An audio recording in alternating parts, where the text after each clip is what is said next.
Hello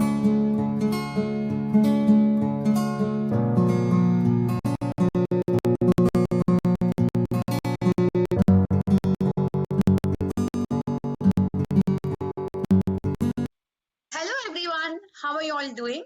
So this is Dr. Mayuri and you're with me on the Health and Wellness podcast. Hey, but wait, this podcast is usually hosted by Dr. Vijay, right? So what am I doing here today?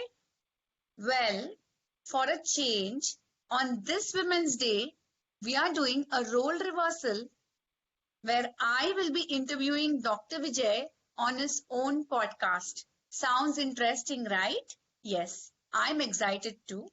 So, for those unaware, Dr. Vijay is my senior from college, technically super senior, and we have known each other for the past 15 years. We are good friends. He's a surgical oncologist working with Apollo CBCC Cancer Care Ahmedabad. Professionally, he's an excellent surgeon with a combination of patience, care, empathy, and whatnot. But personally, I really like him and respect him for his deep rooted values thanks to his wonderful upbringing. So, the theme for this year's Women's Day is Women in Leadership, Achieving an Equal Future in the COVID-19 World. And it celebrates the tremendous efforts of women across the world in combating the pandemic. So, here I welcome Dr. Vijay. Hi, sir. How are you doing? Welcome to your own podcast. Hello, Mayuri. How are you? Thank you so much for describing me in so many number of adjectives. I don't know how much I suit, but really thank you so much. And I wish you and all women out there a very happy Women's Day. Thank you so much, sir. That's an absolute pleasure. You deserve it. So, sir, I don't want this to be an interview and let's be really candid about some real stuff. Is that okay with you? Sure, Mayuri. So, sir, we see a lot of buzz, activity, offers going around Women's Day. Do you feel Women's Day needs to be celebrated as a particular day? And do you actually feel people who are celebrating Women's Day understand its theme and importance? Right, Mayuri. I feel that Women's Day needs to be celebrated because we as a society, not only Indians, all across the world, we are interested in celebrating. Right from a birthday to a marriage occasion or to a festival for that matter, we always try to celebrate things. The motto of any celebration is to get into the community, meet people, sense of togetherness, oneness, and everyone's. Just imagine around 80 to 90% of the entire population, whether they belong to that faith or not, but still they know that it is an auspicious day, at least for some community. So entire 80 to 90% of the people would be thinking on a similar topic, on a single topic on that particular day. It actually, it's not about the celebration on that day, but actually what it gets is the sense of togetherness, sense of awareness also. Like for example, me being into Hindu faith, I can speak about what goes on, what sense this celebration has actually made us. In the past, actually, we used to consider Navami as not an auspicious day, or maybe even the Amavasya is not an auspicious day. In certain societies of India, but for that matter, even Chaviti is also not an auspicious day. We don't usually try to begin any new thing on that day. So, but when huge important festivals of Hindu faith are tagged to these, like Ganesh Chaturthi, Sri Ram Navami, and Deepavali, are all tagged to these particular days. So, what has actually happened on this particular day? Deepavali is an Amavasya, but still we go and purchase new clothes. We go out, we celebrate, we meet people, we open bank accounts, we start new businesses. So the taboo which was attached to this particular day is gone. So in a similar fashion, what I feel when there is a celebration attached, when there is a celebration, for example, like an Women's Day, a previously not so often spoken topic about women issues, what they are going through was never spoken out. Anyone who starts speaking was considered as a feminist or some kind of tag they used to get. But now there's a huge lot of change. And how did we change? It's only because there are certain celebrations called like Women's Day. So it is not about this single day which is happening, but the buzz created around it. People started to think the hoardings which go out. Today I'm in Hyderabad. I was just coming from airport. I was seeing advertisements out there. choose to challenge, mother, woman. So all these things are actually creating awareness among the public. It's not just for that single day, but over a period of time in an entire set of society, the change it brings is more important. This is what I feel. That was really good, sir. I really hope many people across the nation celebrate Women's Day with as much fervor as they are celebrating traditional Indian festivals, and they understand its importance too. So, sir, because you have used the word feminist, there's a question which cropped up in my mind. There's a fair line between feminism and pseudo feminism, and nowadays we hear the word feminist a lot, and there are a lot of people who actually misuse the word feminism to another level. So, what are your views on this? Right, Mayuri. With respect to this question of feminism versus pseudo-feminism, which we come across so often, what I feel to talk about this is we cannot keep a tab on human thought. We cannot limit human thoughts. For certain people, a limitation would be a feminism. If they cross that limitation, we may term them as pseudo-feminism. But for that particular lady, maybe still she is still a feminist. Maybe still she is fighting for her own right. But in our perspective, maybe that is over. So we may call her a pseudo-feminist. So at the same time, I also want to give an analogy, simple analogy.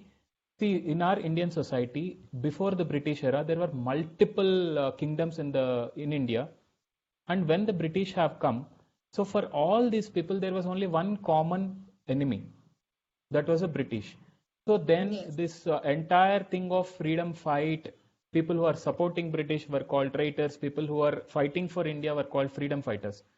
So, but once we got freedom, there is no longer this topic of who is a freedom fighter or who is a traitor. So, as long as the problem persists in the society, these terminologies keep cropping up. And this divide will always be there till the problem is there. So, we need to sort out the problem. We need to sort out women issues. We need to sort out uh, actually women problem on a whole rather than thinking what is feminism, what is pseudo-feminism, or who is a feminist or who is a pseudo-feminist.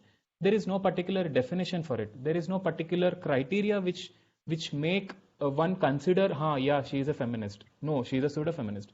This is not the thing. So we need to think about the problem and we need to solve it. Then automatically all these things will vanish away. Absolutely, absolutely, sir. I totally agree with you on this. So there should not be groupism of feminism or pseudo-feminism or supporting the male gender or female gender.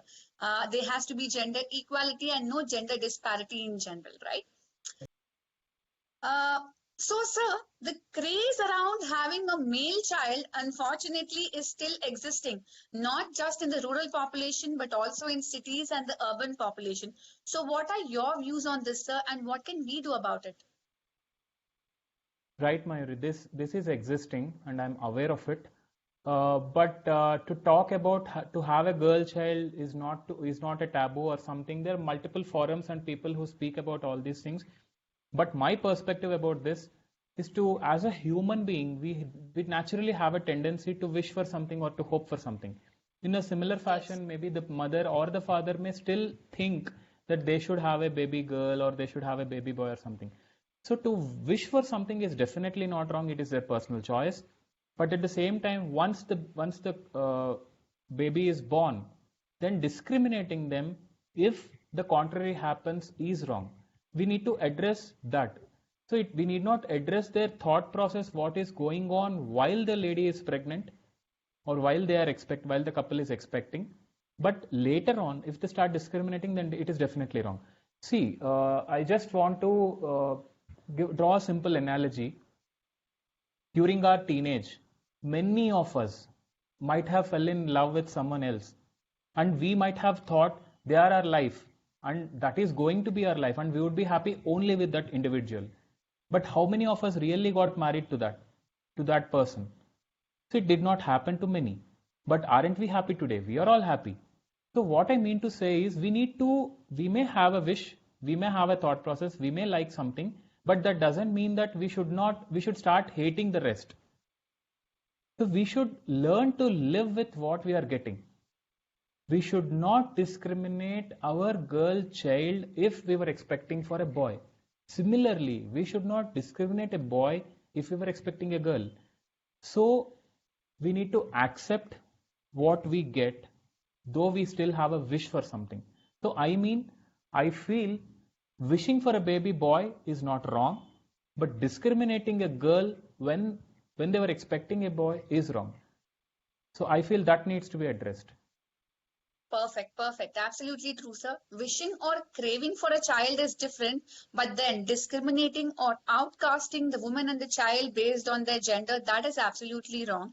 At the same time, forcing the woman to conceive again and again, irrespective of her health, because she had a male child or a female child, again, that's completely wrong. So, sir, we have the PCPNDT Act in India, which actually prevents us from knowing the gender of the child so as to prevent abortions. But what about the future of the girl child after she is born against the parents or grandparents or the relatives' wishes? What if the child is abandoned? What if the child is put in an orphanage? What if the child is not educated properly or she is forced to marry at a really young age? So, what about the future side? What can we do about it? Mayuri, whenever I go to any radiology department, I see this board outside saying that identifying a sex of the child is an offense. Yes, whenever I Yes, see that, I always feel that government is doing its level best to prevent certain mishappenings which may happen once the sex is revealed. But at the same time, I also feel in a similar manner what the question which you have put forward. So once the baby is born, what is the government doing? It can't enter into yes, each one's house and see what the father or the mother is doing with their girl child, or what the father is even doing with his wife itself. So, yes. what I feel here is, why are we actually talking about this? Why is revealing sex a problem? Because the father or the mother feels a girl as a burden. Why is Hmm. this a burden again? Because they have to educate her like a boy, but at the same time, they need to find her a good guy and a good family, which always comes at a cost. And what is that cost? It is the dowry in our culture, in our society. So the father himself might have had taken dowry when he is getting married, and he thinks if he has a daughter, again he'll have to do that. So if had he not committed that mistake of taking a dowry, he would have never felt that the girl is a burden to him. So the solution of the problem is not a government criminalizing certain offenses, or not the government trying to create certain acts or laws to protect the girl child, but it is in our own individual level, in our own mindset. Unless we change as a human being, unless we change as a society, no matter how many laws the government might bring in, the society is not going to change, and this problem would exist. So the change needs to happen from within, and then we can see it in the society. This is what I feel. Yes, sir, true. It is commendable for a man like you to speak against dowry. I feel dowry is still taken and given with such pride and shown as a social status, not just in rural populations, but unfortunately even in cities till today. So even all these issues have to be addressed, dowry, education and all. So until and unless these issues are addressed at a grassroots level, we cannot say that a woman is actually respected for what she is doing. So, sir, the last year has really been bad to all of us because of the COVID-19 pandemic. There were a lot of women, and there are still women who are working as frontline and healthcare workers to help us recover and combat the pandemic. In this situation, sir, do you feel all these women or your female colleagues have received equal credit in terms of pay or any other accolades on par with their male colleagues? Right, Mayuri. I think this question boils down to the topic of pay disparity, and I'm totally Yes. aware of it. And not only in my own profession, I have, of course, we all know it exists everywhere. So, but at the same time, I also feel that the change is happening. We are seeing the change. We are in an evolving mode. We need not comment right now and find out this is the mistake, because we need to see what has happened in our past. We need to see what our ancestors were. In those days, women were restricted to homes, and men were the only people going out and working. And was it a mistake then? Definitely not. In my perspective, that was the respect and the dignity given by men of those times to the women of those times. Why? It was because in that era there was no social security outside. There was no healthcare facilities outside which could take care of each and every problem which the woman might go through during her regular cycles of menstruation, or even which happens throughout her entire reproductive years of life, and which is also the active phase of a woman's life. So Yes. today we have n number of medicines which can control everything, which can control the pain, which can control the n number of irregularities which a woman might go through, and still she can go out and work. Today there is lot of social security outside. So with this criteria, with this present scenario, and with this working space now, restricting a lady to home is definitely wrong. But then back in those days, it was right. It was a dignity given by men to women of those times. They used to tell, almost they used to treat her for those 5 or 6 days of cycle, they used to call her as an untouchable. But it means that she should not go and cook, she should not do the household works, she can't even attend a temple, which means that she should actually, whenever our loved ones have a problem, they go through some suffering, the first thing which we tell them is to take rest, which was Yes. happening then. That's it. So, but today with all these medications available, I think people should come out of that zone thinking that women cannot do these things. But at the same time, I'm not denying that there are anatomical differences, physiological differences. Of course, I do know that estrogen acts in a certain way, testosterone acts in a certain way on muscle mass and everything. But as long as the human intellect is similar to both men and women, as long as they can pursue a similar degree, as long as they can do the similar work, they should not create the difference.